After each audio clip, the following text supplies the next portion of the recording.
Donald ટ્રમ્પે president બનતા જ વ્યાજના દર ઓછા કરી લોન સસ્તી કરવાના તેમજ મોંઘવારી ઘટાડી દેવાના મોટા મોટા દાવા તો કર્યા હતા, પરંતુ હજુ સુધી એવું કંઈ થઈ નથી રહ્યું.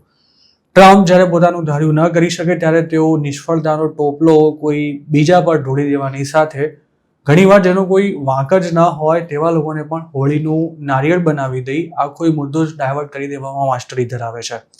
હવે તેઓ ફરી કંઈક આવું જ કરવા જઈ રહ્યા છે અને તેમના નેક્સ્ટ ટાર્ગેટ છે ફેડ રિઝર્વના હેડ જેરોમ પોવેલ. પોવેલે હાલમાં જ પ્રેસિડેન્ટની ટેરિફ પોલિસીને કારણે ઇકોનોમીને અસર થશે તેમજ મોંઘવારી વધશે તેવી ચેતવણી આપી હતી. આ સ્થિતિમાં ફેડ રિઝર્વ ટ્રમ્પની ઈચ્છા અનુસાર વ્યાજના દર ઘટાડી શકે તેમ નથી, જેના કારણે અમેરિકાના પ્રેસિડેન્ટ ટ્રમ્પ અમેરિકાની મધ્યસ્થ બેંકના ચેરમેન પર ગિન્નાયેલા છે.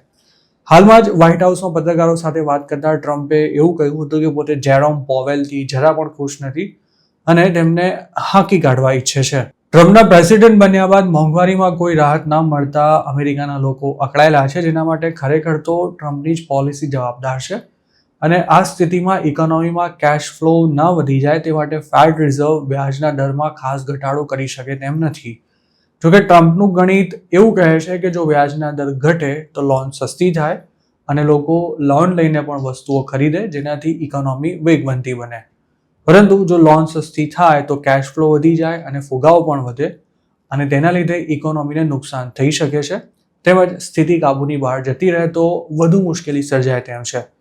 જોકે ટ્રમ્પ અમેરિકાના અર્થશાસ્ત્રીઓ કે પછી દેશની મધ્યસ્થ બેંકના ચેરમેનની એકે વાત સાંભળવા માટે તૈયાર નથી, જેથી તેમની વચ્ચે તણખા જરી રહ્યા છે.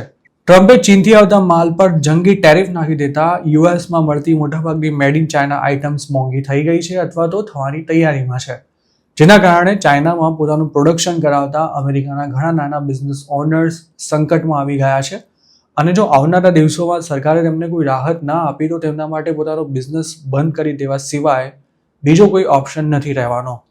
જો આમ થયું તો ઘણા બિઝનેસ ઓનર્સ પોતાની લોન્સ નહીં ભરી શકે અને તેનું ચેઇન રિએક્શન સર્જાતા ઇકોનોમી પર તેની સીધી અસર જોવા મળી શકે છે.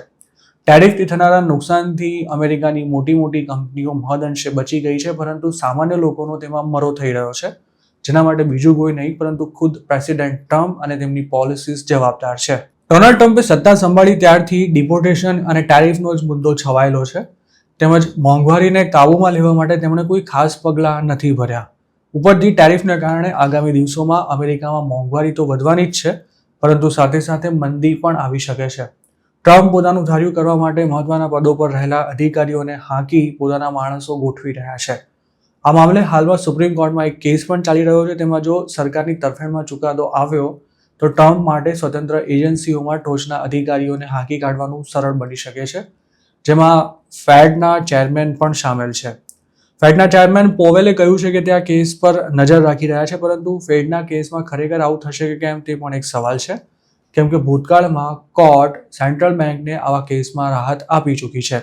ખાસ વાત એ છે કે ટ્રમ્પ જ્યારે પહેલીવાર પ્રેસિડેન્ટ બન્યા ત્યારે 2017માં તેમણે ફેડ રિઝર્વના વડા તરીકે જેરોમ પોવેલની નિમણૂક કરી હતી અને ત્યારબાદ બાઇડને 2022માં તેમની ટર્મને 4 વર્ષ માટે લંબાવી હતી. પોવેલની બીજી ટર્મ મે 2026માં પૂરી થવાની છે. જોકે ટ્રમ્પ જે રીતે કહી રહ્યા છે તેને જોતા તે પોવેલને તેમની ટર્મ પૂરી થાય તે પહેલા જ પદ પરથી હટાવી શકે છે, પરંતુ પોવેલ ટ્રમ્પના પ્રેશરથી રાજીનામું આપે તેવું હાલ નથી લાગી રહ્યું, કેમ કે તેમણે નવેમ્બર 2024માં એક ન્યૂઝ કોન્ફરન્સમાં એ વાતનો સ્પષ્ટ સંકેત આપ્યો હતો કે જો ટ્રમ્પ તેમને રાજીનામું આપવાનું કહેશે તો પણ તે પોતાનું પદ નહીં છોડે અને બુધવારે પણ તેમણે આ જ વાતને રિપીટ કરી હતી. પોવેલે જણાવ્યું હતું કે ફેડ રિઝર્વ પોલિટિકલ પ્રેશરમાં આવવાને બદલે અમેરિકનો માટે શું શ્રેષ્ઠ છે તેના આધારે જ પોતાના નિર્ણયો લેતી હોય છે. તો બીજી તરફ ડોનાલ્ડ ટ્રમ્પનું એવું કહ્યું છે કે વ્યાજ દરો હજુ પણ ઘણા વધારે છે, કારણ કે ફેડરલ રિઝર્વના ચેરમેન પોલિટિક્સ રમી રહ્યા છે.